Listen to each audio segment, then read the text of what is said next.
हाय, hello, नमस्कार. मी आहे अंजली आणि माझ्या चॅनलवर तुमचं स्वागत आहे. माझ्या चॅनलचं नाव आहे अंजली स्टिचिंग ब्लॉग. तर मला सकाळी सकाळी नाश्त्यासाठी बनवायचे होते बेसनचे चिल्ले आहेत. तर मी याच्यासाठी 3 पिठं वापरलेले आहेत. हे माझ्या मुलीच्या टिफिनसाठी देण्यासाठी मी करत आहे. तुम्ही जास्त क्वांटिटीमध्ये करू शकतात. 1 वाटी बेसन पीठ घेतलेलं आहे मी इथं आणि अर्धी वाटीहून कमीच म्हणजे ज्वारीचं पीठ घेतलं आणि त्याच्यापेक्षाही कमी मी गव्हाचं पीठ घेतलेलं आहे. असे 3 पिठं मी घेतलेले आहे. तुम्ही याच्यामध्ये दुसरे कोणतेही पिठं टाकू शकता, जसं की मुगाच्या डाळीचं पीठ, तांदळाचं पीठ, असे कोणतेही पीठ, पण थोडं कमी कमी प्रमाणात थोडंसं जास्त म्हणजे बेसन पीठ जास्त घ्यायचं, कारण बेसन चिला असल्यामुळं छान टेस्ट पण बेसनमुळं थोडं चांगली लागते.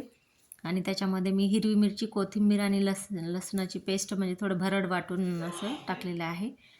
तर मग याच्यामध्ये असं जे जे आपल्याला आवडीनुसार टाकायचं ते टाकू शकता, कमी जास्त प्रमाण करून.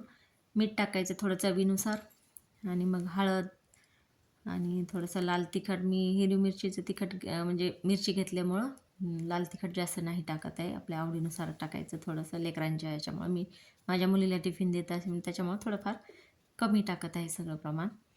आणि जिरं पण क्रश करून टाकायचे थोडे. जिरे टाकल्यानंतर थोडंफार त्याला मिक्स करायचं आणि मग त्याच्यामध्ये पाणी ॲड करायचं. पाणी थोडंसं म्हणजे एकदाच नाही टाकायचं, पातळ होते नाहीतर पीठ. पातळ झालं तर मग नाही जमत आपल्याला ते टाकायला. मग थोडं थोडं करत ॲड करून त्याचं मिश्रण असं बनवायचं. जास्त घट्ट पण नाही आणि जास्त पातळ पण नाही, अशी कन्सिस्टन्सी ठेवायची त्याची. थोडंसं म्हणजे असं ताव्यावर बसेल असं. तवा गरम करायला घेतला मग मी इकडे आणि त्या ताव्याला तेल लावून चांगलं घ्यायचं. हा तवा माझा भिडाचा तवा आहे. मी याच्यावर डोसे पण बनवते आणि हे पण चिले पण बनवते. तर छान वाटतात हे चिल्ले, हेल्दी असतात लेकरांना खायला. चांगलेच असतात सकाळी नाश्त्याला किंवा कधीही दुपारच्या टायमाला वगैरे गरम गरम खाण्यासाठी चांगले असतात. आणि हे चिल्ले कशाही सोबत सॉस वगैरे, चटणी आणि कोणतेही मी तर कशाही सोबत खाते आणि तसेच पण खाऊ शकतात ते, कारण याच्यामध्ये सगळं तिखट वगैरे सगळं टाकलेलं असते. आणि मग हे तव्यावर टाकून असं हळूवारपणे फिरवायचं.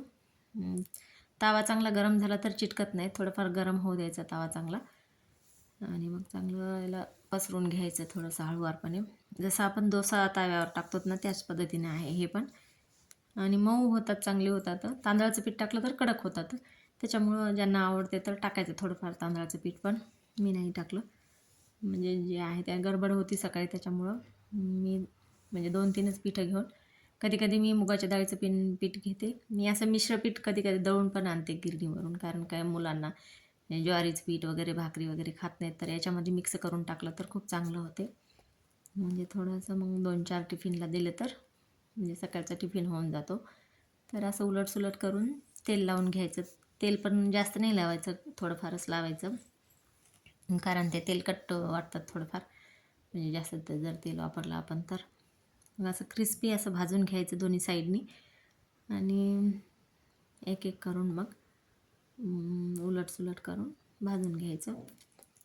तर करून बघा तुम्ही, टेस्टी लागतात, छान लागतात. कधीमधी असं म्हणजे कंटाळा आला पोळ्या वगैरे खाऊन तर छानच आहे ही. आणि काहीच नसलं आपल्याला म्हणजे भाजीचा, ते कंटाळा आला तर थोडं जास्त प्रमाण ठेचा हे असं जास्त टाकायचं याच्यामध्ये, म्हणजे हिरवी मिरची, कोथिंबीर वगैरे टाकून मग जास्त तिखट पण लागते आणि भाजीची काही गरज पण नाही लागत. मग मी 2-3 बनवून घेत आहे पटपट. आणि सकाळचा टाईम असल्यामुळं थोडं सगळ्यात घाई गडबडीमध्ये फास्ट होते आणि मी थोडा व्हिडिओ शूट पण घ्यावा म्हटलं होतं मग. आणि मी कालचा लड्डूचा व्हिडिओ जे टाकला होता ते म्हणजे बऱ्याच बायकांना आवडलेला होता, की छान आहेत लड्डू असे म्हणून. तिळाचे लड्डू करून बघा, छानच लागतात ते. त्याच्यामध्ये ॲडिशनल पण आपण करू शकतो आपल्या आवडीप्रमाणे. आणि हे पण असं मग एखादी रेसिपी टाकत जाईन. माझं चॅनल रेसिपीचं नाही आहे, पण मी प्रयत्न करेल टाकण्याचा कधी कधी. तर मग हे अशी भाजून घ्यायची दोन्ही साईडनी. आणि हे सॉससोबत पण लहान मुलांना आवडतात, छानच लागतात. माझी मुलगी लोणच्यासोबत खाती ही.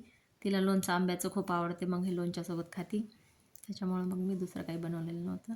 सकाळच्या टिफिनला हे तिला चालतात आणि दुपारी वेगळं द्यावं लागतं, त्याच्यामुळं हे सगळे लवकर होते म्हणून मी हे कधी कधी देते तिला डब्यावर. तर ह्या पद्धतीने करून बघा, छान लागतात आणि नरम पण होतात, हे मऊ लागतात. पोळी तरी आपल्याला तेवढं नाही खावं वाटत, पण हे टेस्टी लागतात थोडेसे आणि खाण्यासाठी पण चांगलंच असते. मुलांना पण, लेकरं खात नाहीत, किरकिर करतात दुसऱ्या म्हणजे कोणतेच पोळी खायला कधी कंटाळा करतात आणि ज्वारीची भाकरी तर खातच नाहीत. त्याच्यामुळं हे अशा पद्धतीने झालेले होते, मी सकाळी बनवून घेतलेले होते. तर बघा मी जवळून दाखवते, म्हणजे किती स्मूथ होतात हे, नरम पण होतात आणि गरम गरम तर खूप छान लागतात. तर अशा पद्धतीने मी बनवून घेतले. तर माझ्या चॅनलला सबस्क्राईब करा नवीन असाल तर. थँक्यू.